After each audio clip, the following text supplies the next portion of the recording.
అందరికీ నమస్కారం. నేను మీ భారతీయుడు. భారతీయుడు అనే యూట్యూబ్ ఛానల్ ఎవరైనా కొత్త వాళ్ళు ఉంటే సబ్స్క్రైబ్ చేసుకోండి, ఫాలో అవ్వండి. ప్రతి వీడియో వాళ్ళకొస్తుంది. చూసినాక నచ్చితే ఒక లైక్ చేయండి. నచ్చకపోతే కింద కామెంట్ బాక్స్‌లో నచ్చలేదని కామెంట్ చేయండి. ఎందుకు నచ్చలేదో అది క్లియర్‌గా నాకు రాయండి. దాన్ని బట్టి నేను ముందుకెళ్తానట్టు. మీరు ఏం చెప్పకుండా కామెంట్ చేయకుండా ఎళ్ళిపోతే నాకర్థం కాదన్నట్టు. ఎందుకంటే ప్రతి మనిషి తను మంచివాడే అని మంచివాడే అని అనుకుంటాడండి. ఎదుటి వాళ్ళు చెప్పాలి తను మంచివాడా, చెడ్డవాడని. అలాగే నేను చేసే వీడియో మంచిగుండదని నేను అనుకుంటున్నా. అది మంచిగుందో, బాగోలేదో అని మీరే చెప్పాలి. కాబట్టి నా ప్రతి వీడియో నచ్చితే నచ్చలేదని చెప్పండి. నచ్చితే ఒక లైక్ చేయండి. ఒకవేళ మర్చిపోయే వాళ్ళుంటే ఇప్పుడే ఒక లైక్ చేసి పెట్టుకోండి. ఓకేనా? సరే ఇప్పుడు ఇప్పుడు మనం వచ్చేసి మాట్లాడుకున్న టాపిక్ వచ్చేసి ఏపీ ప్రత్యేక హోదా గురించి మనం మాట్లాడుకోబోతున్నాం.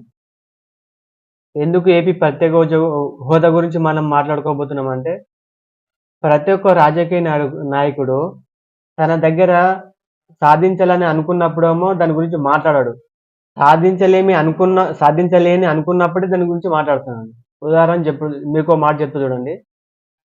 ఇదే 2019లో చంద్రబాబు నాయుడు ప్రతిపక్షంలో ఉన్నప్పుడు ప్రత్యేక హోదా ఆంధ్రుల హక్కు అని నిరాహార ధర్నా చేసిండన్నాడు. నిరాహార దీక్షనో ధర్నా చేసిండు. నల్ల చొక్కా ధరించుకొని ఆంధ్రుల హక్కు ప్రత్యేక హోదా అని నిరాహార ధర్నా చేసిండు. మాకు కూడా ప్రత్యేక హోదా ఇచ్చి అన్ని బెనిఫిట్స్ ఇమ్మని గట్టిగా డిమాండ్ చేస్తున్నానని చెప్పి కూడా మీకు తెలియజేస్తున్నా. అయితే ఇప్పుడు చంద్రబాబుకు మంచి అవకాశం ఉంది. కేంద్రంలో నరేంద్ర మోడీకి బీజేపీ ప్రభుత్వం నిలబడాలంటే చంద్రబాబు సపోర్టివ్ కావాలి. బీహార్ ముఖ్యమంత్రి నితీష్ కుమార్ ఆయనకైనా సపోర్ట్ కావాలి. ఇద్దరు సపోర్ట్ కావాలి. కానీ ఆయనకి ఎక్కువ సీట్లు చంద్రబాబుకి వచ్చినాయి. చంద్రబాబుకు 16 సీట్లు వచ్చినాయి. ఇంతకుముందు వైసీపీకి 21 సీట్లు వచ్చింది 2019లో. కానీ అప్పుడు బీజేపీకి 300 పైననే ఎక్కువ సీట్లు వచ్చినాయి. కాబట్టి అప్పుడు బీజేపీకి వైసీపీ జగన్మోహన్ రెడ్డి అవసరం లేదు. కాబట్టి అప్పుడు ప్రత్యేక హోదా సాధించమనేది కుదరలేదన్నట్టు. అలా వైఎస్ జగన్ చెప్పిండు. నాకు 21 సీట్లు ఇచ్చారు గానీ కేంద్రంలో నరేంద్ర ప్రభుత్వానికి 300 సీట్లు వచ్చినాయి కాబట్టి నన్ను పట్టించుకుంటలేడని క్లియర్‌గా చెప్పిండు. కానీ ఇప్పుడు చంద్రబాబుకి మంచి అవకాశం వచ్చింది. ఎందుకంటే ఇలాంటి అవకాశము 30 ఏళ్ళకో, 20 ఏళ్ళకో తప్పితే రాదు. సాధారణంగా రావు. ఇక మళ్ళీ వస్తదో రాదో అసలు చెప్పలేమంటారు. ఎందుకంటే ఇంతకుముందు ఆల్రెడీ 2 సార్లు టీడీపీ వాళ్ళకే అవకాశం వచ్చిందన్నట్టు. కేంద్రాన్ని మెడలు వంచేంత కెపాసిటీ 2 సార్లు టీడీపీకి వచ్చింది. ఇంతకుముందు ఎన్టీ రామారావు సీఎం ఉన్నప్పుడు వాజ్పేయి గారు ప్రధానమంత్రిగా ఉన్నప్పుడు అప్పుడు ఎన్టీ రామారావుకు 40 సీట్లు వచ్చినాయి. అప్పుడు గినంగా ఎన్టీ రామారావు సపోర్ట్ ఇచ్చిండన్నట్టు బీజేపీకి. అప్పుడు మళ్ళీ 30 ఏళ్ల తర్వాత ఈ అవకాశం మళ్ళీ చంద్రబాబుకి వచ్చిందన్నట్టు. చంద్రబాబు నాయుడు ప్రత్యేక హోదా అడగకుండా పోలవరం ప్రాజెక్టు జాతీయ హోదా అడగకుండా, విశాఖ స్టీల్ ప్లాంట్ ప్రైవేటీకరణ ఆపకుండా, ఈ 3 అడగకుండా ఆయన కేవలము 2 మంత్రి పదవులు తీసుకుంటున్నాడు. ఆ మంత్రి పదవులు ఎట్లాంటివంటే పవర్ ఉన్నయేమో బీజేపీ దగ్గరనే ఉన్నాయి. అదే ప్రధానమంత్రి దగ్గర ఉన్నాయి. పవర్ లేనివేమో వీళ్ళకి ఇస్తున్నాడు. కేంద్ర మంత్రులుగా ప్రమాణం చేసిన వారికి ప్రధాని మోదీ శాఖలు కేటాయించారు. ముందుగా అనుకున్నట్లే కీలక శాఖలను భాజపా నేతలకే కట్టబెట్టారు. మీ పవర్ ఉన్న ఏంటంటే హోంశాఖ, రక్షణ శాఖ, రైల్వే శాఖ ఇలాంటి అన్ని మెయిన్ వాళ్ళ దగ్గరనే పెట్టుకుంటుండ్రు. ఏం పనికిరానివి వీళ్ళ దగ్గరనే వీళ్ళకి ఇస్తున్నాను. అయితే ఇప్పుడు నేను ఏమంటున్నా అంటే వీళ్ళు అస్తమానం నరేంద్ర మోదీ దగ్గరికి పోయి కూర్చుంటున్నారు, మాట్లాడుతున్నారు. నేను కాదంటలేను. కానీ ఇదే రెస్పెక్ట్ వీళ్ళకి ఇంతకుముందు ఇచ్చిండా? 2019లో ఇచ్చిండా? ఇయ్యలేదు. ఇదే 2014లో ఇదే నరేంద్ర మోదీ ఏపీకి ప్రత్యేక హోదా ఇస్తానని మాట ఇచ్చి మాట తప్పిండు. అప్పుడు ఇదే చంద్రబాబు నాయుడు వాళ్ళతో బీజేపీ నుంచి విడిపోతున్నామని 2018లో చెప్పిండన్నట్టు. కానీ ఇప్పుడు మళ్ళా వీళ్ళు కలిసిపోయి చేస్తున్నారు. కానీ వీళ్ళకి ఎందుకు నరేంద్ర మోదీ ఇంత రెస్పెక్ట్ ఇస్తున్నాడు? వీళ్ళకి 16 సీట్లు ఉన్నాయి కాబట్టి రెస్పెక్ట్ ఇస్తున్నాడు. అదే నరేంద్ర మోదీకి 300 సీట్లు వచ్చింటే వీళ్ళకి రెస్పెక్ట్ ఇస్తున్నాను ఇవ్వకుండే. వీళ్ళు అస్తమానం ఇదే చంద్రబాబు నాయుడు జైల్లో ఉన్నప్పుడు నారా లోకేష్ హోంమంత్రి అమిత్ షా దగ్గర కానీ నరేంద్ర మోదీ అపాయింట్మెంట్ గురించి చాలా సార్లు తిరిగినాను. కానీ వాళ్ళు దెక్కలేరు. ఇదే పవన్ కళ్యాణ్ ఇంత ఇప్పుడు మొన్న గెలిచినాక పవన్ కళ్యాణ్ వాళ్ళ భార్య అతని కొడుకు అఖిరావు పోయి ఫోటో దిగి మంచిగా శుభాకాంక్షలు చెప్తుండ్రు. వీళ్ళను మాటి పంటికి అడుగుతున్నారు, ఓకే మీకు కాదంటలేదు. కానీ ఇంతకుముందు ఎందుకు ఇవ్వలేదు రెస్పెక్ట్? వాళ్ళకి సీట్లు తక్కువన్నందుకే రెస్పెక్ట్ ఇస్తున్నారు ఇప్పుడు. నరేంద్ర మోదీ గారు ప్రధానమంత్రి గారు పవన్ కళ్యాణ్ మర్చిపోయారు.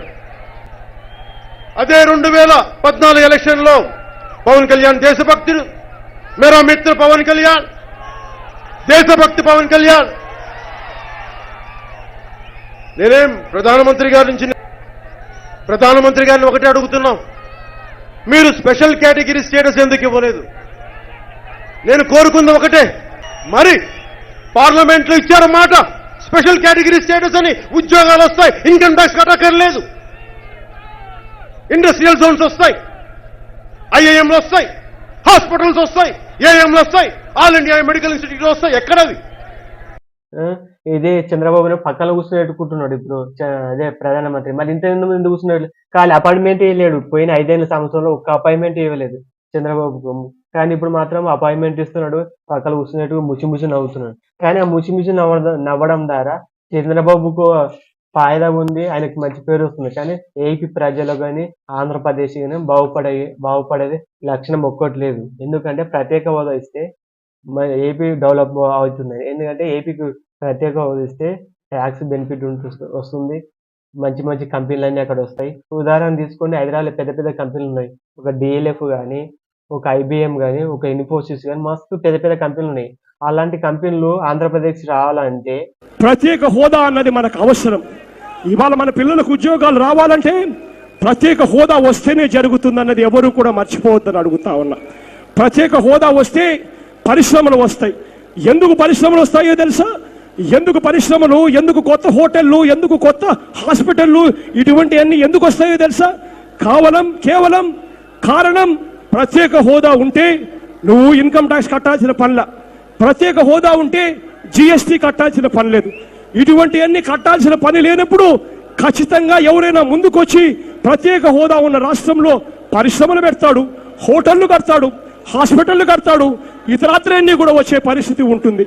కాబట్టి మీ ఏపీకి ప్రత్యేక హోదా కావాలి, అది సాధించాలి. ఇది ఇప్పుడు తప్పినాకో మళ్ళీ ఈ అవకాశం ఆంధ్రప్రదేశ్కి రాదు, సాధించలేరు.